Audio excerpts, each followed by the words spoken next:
Hi! This is Murali. Welcome to my channel. ఈరోజు topic ఏందంటే, అయ్యప్ప స్వామి భక్తులు అయ్యప్ప దర్శనం అయిపోయిన తర్వాత, తిరిగి వాళ్ళ స్వగ్రామం వెళ్ళేటప్పుడు ట్రైన్ కోసం వెయిట్ చేస్తూ ఉంటారు కదా! అలా వెయిట్ చేస్తున్నప్పుడు చెంగనూరు అనే ఏరియాలో అక్కడ అయ్యప్ప సేవా కేంద్రం అని చెప్పేసి ఒక ట్రస్ట్ ఉందండి.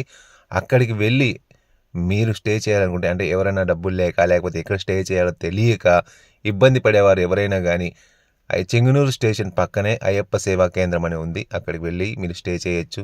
హ్యాపీగా అక్కడ మనకు నిద్రపోవడానికి చాపలైతే ఇస్తారు. అండ్ అలాగే వాష్‌రూమ్స్ కూడా క్లియర్‌గా ఉన్నాయి.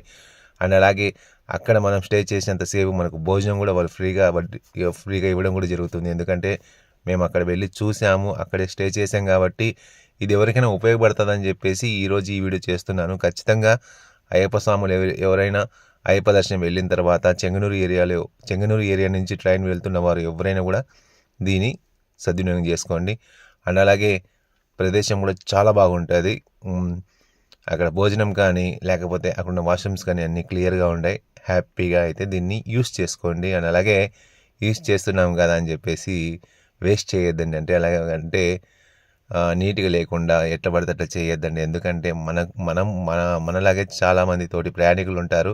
మనం ఏ విధంగా శుభ్రంగా పెడతామో మళ్ళీ వాళ్ళు కూడా శుభ్రంగా పెడుతూ ఉంటారు. ఎందుకంటే మనకు ఫ్రీగా వచ్చిందని చెప్పేసి దాన్ని అన్‌యూజ్ మాత్రం చేయొద్దండి. ఇది నా జస్ట్ రిక్వెస్ట్ అంతే. ఓకే.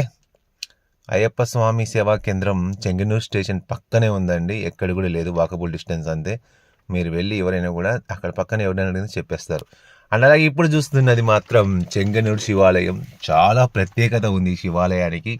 నాకు కేరళలో ఏదైనా ఇష్టం అంటే ఈ చెంగనూరు శివాలయం. అయ్యప్ప స్వామి టెంపుల్ తర్వాత నాకు ఏదైనా ఇష్టం అంటే ఈ చెంగనూరు శివాలయం.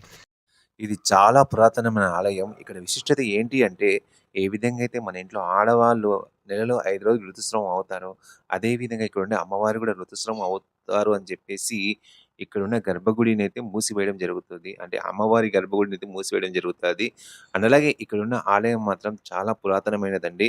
ఎవరైనా చెంగనూరు వెళ్ళిన తర్వాత అంటే అయ్యప్ప స్వామి దర్శనం అయిపోయిన తర్వాత, చెంగనూరు వెళ్ళిన తర్వాత ఈ ఆలయాన్ని మాత్రం సందర్శించడం మాత్రం మర్చిపోవద్దండి. ఎందుకంటే ఇది మన రైల్వే స్టేషన్ నుంచి వాకబుల్ డిస్టెన్సే.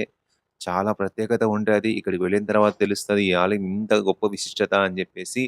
అక్కడికి ఖచ్చితంగా అయ్యప్ప స్వామి భక్తులు చెంగనూరు నుంచి వెళ్ళడానికి మాత్రం ట్రై చేయండి. అండ్ అలాగే ఇక్కడున్న చుట్టుపక్కల వాతావరణం మాత్రం చాలా అద్భుతంగా ఉంటది. ఇక్కడ ఈ గుడి కాకుండా చుట్టుపక్కల మాత్రం ఒక్ చుట్టుపక్కల అంటే ఈ గుడికి చుట్టుపక్కల మాత్రం కొన్ని గుళ్ళు ఉన్నాయి. అయ్యప్ప స్వామి గుడి, అండ్ అలాగే సుబ్రహ్మణ్య స్వామి గుడి, అలాగే వినాయక స్వామి గుడి అన్నీ ఉన్నాయి. ఖచ్చితంగా అయితే సందర్శించండి. అండ్ అలాగే ఇక్కడ నాగుల ఇది కట్ట కూడా ఉంది అండి. ఎవరైనా గూడా ఈ గుడికి వెళ్ళిన తర్వాత వీటన్నిటిని సందర్శించడం మాత్రం మర్చిపోవద్దండి. అండ్ అలాగే స్మాల్ రిక్వెస్టు ఎప్పుడు నేను మీకు కోరుకునేదే, నేను పెడుతున్న వీడియోలు మీకు నచ్చుతున్నాయో లేదో నాకు తెలియట్లేదు. ఒకవేళ మీకు ఈ వీడియో మీకు నచ్చినట్టయితే లైక్ చేయండి.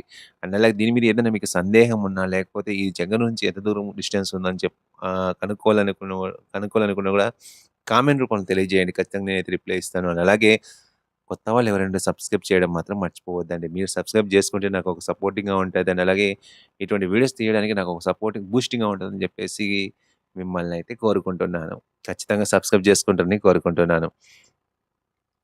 ఈ ఆలయం గురించి చెప్పేంత ఉంది. ఎందుకంటే నాకు తెలిసింది కొద్దిగానే. కానీ ఈ ఆలయం మాత్రం చూడ్ చెప్పేదానికన్నా చూడడమే చాలా మంచిదని జెప్పేసి చాలా మంచిది. అలాగే చూడడమే గాకుండా అక్కడున్న వాతావరణాన్ని గూడా ఆస్వాదించండి. ఈ శివాలయాన్ని సందర్శించి శివపార్వతుల ఆశీస్సులు తీసుకుంటారని జెప్పేసి కోరుకుంటున్నాను.